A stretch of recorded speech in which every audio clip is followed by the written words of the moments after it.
क्या पुनर्जन्म होता है, मतलब दूसरा जन्म होता है या नहीं होता है? तो बिल्कुल होता है। दूसरे जन्म में सूक्ष्म शरीर और कारण शरीर प्रवेश करते हैं। कहने का मतलब है दूसरा जन्म होता है।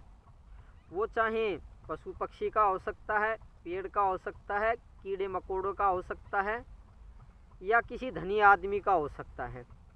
तो नमस्ते, मैं पवन यादव रामपुरा झज्जर हरियाणा से। जानेंगे पुनर्जन्म का काफ़ी लोगों के मन में शक रहता है कि पुनर्जन्म होता भी है या नहीं होता है। तो ये बात बिल्कुल साफ कर दी जाती है। पुनर्जन्म जीवों का होता है, आदमियों का होता है, पशु पक्षियों का, कीड़े मकोड़े का, सबका होता है। लेकिन एक ज्ञानी का तो होता नहीं है, जिसको ब्रह्म पदवी प्राप्त हो गई है। उसके बारे में हम फिर कभी बात कर सकते हैं, ज्ञानी के बारे में।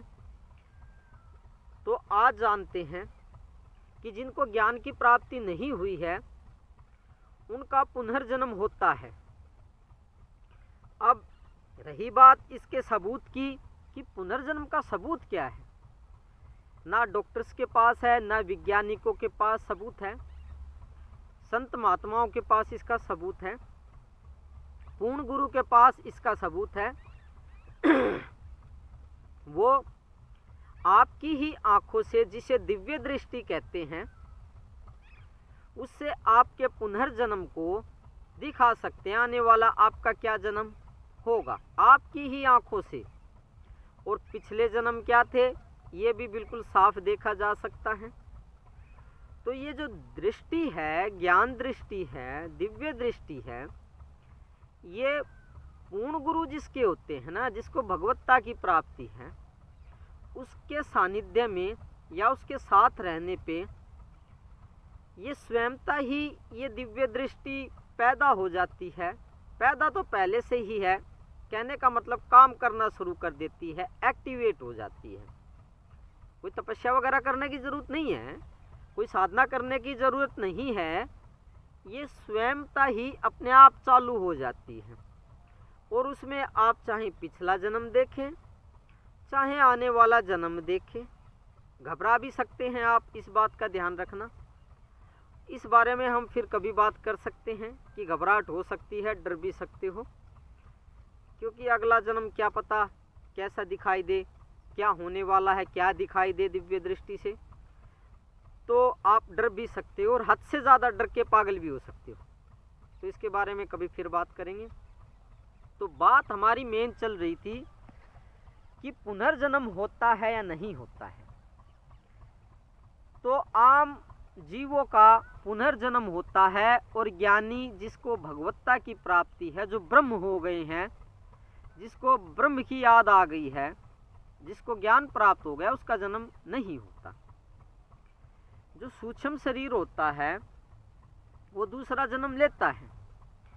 आप अभी इसी वक्त भी अपने शरीर के अंदर पुनर्जन्म की जो रिकॉर्डिंग है, कहने का मतलब जो रील है, वो आप देख सकते हो कि आने वाला जन्म आपका क्या होने वाला है। अभी देख सकते हो। ऐसा जरूरी नहीं है कि जब दूसरा जन्म होगा तभी आप दूसरे जन्म को देख सकते हो, कि 10, 20, 50 साल के बाद आपका दूसरा जन्म होने वाला है, ये शरीर त्यागने के बाद या इसके मरने के बाद में। नहीं, 50 साल बाद में, 70 साल बाद में आपका जो दूसरा जन्म होने वाला है, आप वो 50 साल पहले ही देख सकते हैं, क्योंकि वो पुनर्जन्म तो शरीर के अंदर हो चुका है। कारण शरीर के अंदर पुनर्जन्म हो चुका है। आपको वो बाद में दिखाई देगा। इस भौतिक जगत में, इस दुनियादारी में वो चीज़ें आपको बाद में दिखाई देंगी, लेकिन कारण शरीर के अंदर झांक करके दिव्य दृष्टि से अभी जो जन्म, पुनर्जन्म हो चुका है, दूसरा आने वाला जन्म हो चुका है, उसको आप देख सकते हो। एक जो गुरु के सानिध्य में रहता है उसका पुनर्जन्म नहीं होता। पूर्ण गुरु के सानिध्य में जो रहता है वो परम गति को प्राप्त हो जाएगा। उसका तो जन्म होता नहीं है, क्योंकि उसको ज्ञान की प्राप्ति हो जाएगी, भगवत्ता की प्राप्ति हो जाएगी, भगवान की प्राप्ति हो जाएगी, तो उसका तो होगा नहीं। लेकिन बाकी सभी जीवों का होता है। एक गुरु शरण में जो रहता है उसका पुनर्जन्म नहीं होता, जो पूर्ण गुरु की शरण में रहता है। बाकी अधूरा गुरु नहीं होना चाहिए, जो आपने बना रखे हैं, जो आपने मान रखे हैं, जिन्होंने छोटा मोटा चमत्कार दिखा दिया है आपको, उनके साथ में रहोगे तो पुनर्जन्म होगा। लेकिन पूर्ण गुरु के सानिध्य में रहोगे तो पुनर्जन्म नहीं होगा, दोबारा जन्म नहीं लेना पड़ेगा।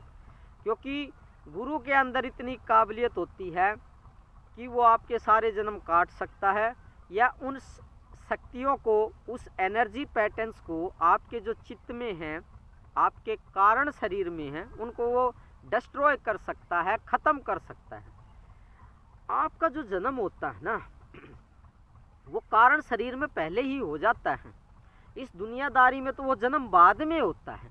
तो सबसे पहले तो पुनर्जन्म कारण शरीर में होता है, और वो अपनी शक्ति से उसको कर देता है डिस्ट्रॉय, ख़त्म कर देता है। तो उसका जन्म कैसे होगा? तो मेन मुद्दे की बात ये थी कि आम जीवों का पुनर्जन्म होता है, उनको यातनाएं भोगनी पड़ती हैं, उन्हें अगले जन्म के कष्ट भोगने पड़ते हैं। जो आप इस जन्म में भी जो कष्ट भोग रहे हैं, जो दुख झेल रहे हैं, आप, दूसरे आदमी और दूसरे जीव जो एक कष्ट झेल रहे हैं, दुख झेल रहे हैं, इसकी स्थापना भी बहुत पहले हो चुकी थी। तो बहुत पहले जब इसकी स्थापना हो चुकी थी, जन्म हुआ है अब। तो इसी तरीके से अब जो कारण शरीर में आपका जन्म हो चुका है, वो 50, 70, 80 साल पहले, 100 साल, 200 साल बाद आपका जो जन्म होगा, वो कारण शरीर में स्टोर है, वहाँ पे जन्म हो चुका है, आप देख सकते हो। तो इसको देखने के लिए तो गुरु की ज़रूरत पड़ेगी, पूर्ण गुरु की ज़रूरत पड़ेगी। हालांकि वो पूर्ण गुरु का ये कार्य होता नहीं है कि वो आपको दूसरे जन्म को दिखाएं ना दिखाएं, क्योंकि अगला जन्म आपका होगा ही नहीं। अगर पूर्ण गुरु के सानिध्य में हो तो आपको कोई अगला जन्म दिखाई नहीं देगा, ब्लैक, बिल्कुल साफ सुथरा आपको दिखाई देगा, परम गति आपको दिखाई देगी और कुछ दिखाई नहीं देगा आपको। तो धन्यवाद ये जानने के लिए। पुनर्जन्म होता है या नहीं होता है?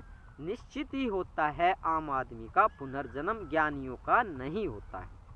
या आप किसी ज्ञानी की शरण में रहते हैं तो भी आपका पुनर्जन्म या दूसरा जन्म नहीं होगा। तो धन्यवाद ये जानने के लिए। पूर्ण गुरु के सानिध्य में रहिए, कभी दूसरा जन्म नहीं होगा, परम गति जीते जी ही प्राप्त हो जाएगी।